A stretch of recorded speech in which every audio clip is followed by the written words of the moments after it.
Hello everyone, स्वागत आहे तुमच्या मराठी रेसिपी चॅनलवर। आज आपण बनवणार आहे गोबीची भाजी जरा वेगळ्या पद्धतीने। आज एकदम चविष्ट आणि झणझणीत, दिसायला पण खूप सुंदर अशी गोबीची भाजी हिरव्या रश्श्यामध्ये। गोबीची भाजी आपण अनेक प्रकारे बनवतो, पण आज मी जरा ही थोड्या वेगळ्या पद्धतीने बनवणार आहे। मसाले आणि आपल्या स्वयंपाकघरात नेहमी ही फुलगोबी आपण वापरली जाणारी भाजी आहे। आणि ही भाजी आपण चपाती, भाकरी, पुरी सोबत सुद्धा आणि वरण भातासोबत पण खूप छान लागते। आपण त्याच्यासोबत पण हे भाजी खाऊ शकतो।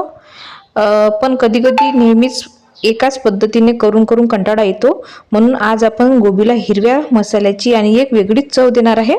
चला तर आपण आता गोबी बनवायला सुरुवात करूया। त्यासाठी मी तेल गरम करून घेतलेलं आहे। त्याच्यामध्ये लसूण टाकून घेतलेला आहे। लसणाला छान असा सोनेरी कलर येईपर्यंत आपण छान असा भाजून होऊ दिलेला आहे तेलामध्येच। आणि एक कांदा कापून चिरून घेतलेला आहे बारीक, तो कांदा पण मी त्याच्यामध्ये कांद्याला पण सोनेरी कलर येईपर्यंत कांदा असा छान भाजून घेणार आहे, त्याच्यामध्ये होऊ देणार आहे। हे बघा, असा छान कलर झालेला आहे। त्याच्यामध्ये थोडीशी मी हिरव्या मिरच्याची पेस्ट काढून ठेवली होती, ते पेस्ट त्याच्यामध्ये घालून घेत आहे। ते पेस्ट पण छान आपण ते पण व्यवस्थित छान असं त्याला आपण कलर येईपर्यंत थोडंसं होऊ देणार आहे। आपली पेस्ट कच्ची राहता कामा नये। थोडंसं मी त्याच्यावर हळद टाकून घेतलेली आहे, थोडंसं चवीनुसार मीठ घालून घेत आहे आणि ते पण व्यवस्थित मिक्स करून घेऊ। ते पूर्णतः व्यवस्थित मिक्स करून घेणार आहे।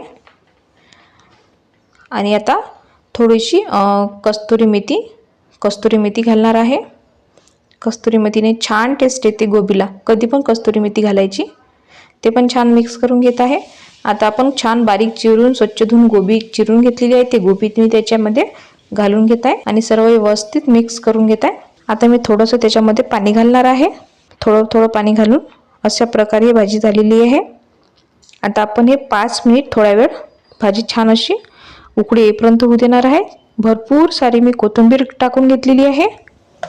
कोथिंबीरने छान टेस्ट येते भाजीला आणि ते व्यवस्थित मिक्स करून घेत आहे। ते पूर्ण व्यवस्थित मिक्स करून घेत आहे। आता आपण 5 ते 7 मिनिट अशी भाजी आता छान शिजू देणार आहे उकडून। आता आपण याच्यावर थोडा वेळ झाकण ठेवून देणार आहे आणि 5 ते 7 मिनिट अशी भाजी होऊ देणार आहे। बघा, अशा प्रकारे आपली भाजी शिजून तयार झालेली आहे, एकदम छान। अशा प्रकारे आपली गोबीची भाजी तयार झालेली आहे। अशा प्रकारे आपली ही गोबीची छान भाजी तयार झालेली आहे। आजची रेसिपी तुम्हाला कशी वाटली ही मला नक्की कमेंट करून सांगा। व्हिडिओ आवडला असेल तर व्हिडिओला लाईक करा आणि चॅनलला सबस्क्राईब करा। तुम्ही जर चॅनलवर पहिल्यांदाच आला असाल तर नक्की चॅनलला सबस्क्राईब करा आणि बाजूला बेल आयकॉनला दाबायला विसरू नका। तुम्हाला पुढच्या व्हिडिओमध्ये कोणती भाजी किंवा कोणती घरगुती रेसिपी पाहायला आवडेल ते नक्की कमेंट्स करून सांगा। पुन्हा भेटूया अशाच एखाद्या नवीन घरगुती आणि चविष्ट रेसिपी सोबत।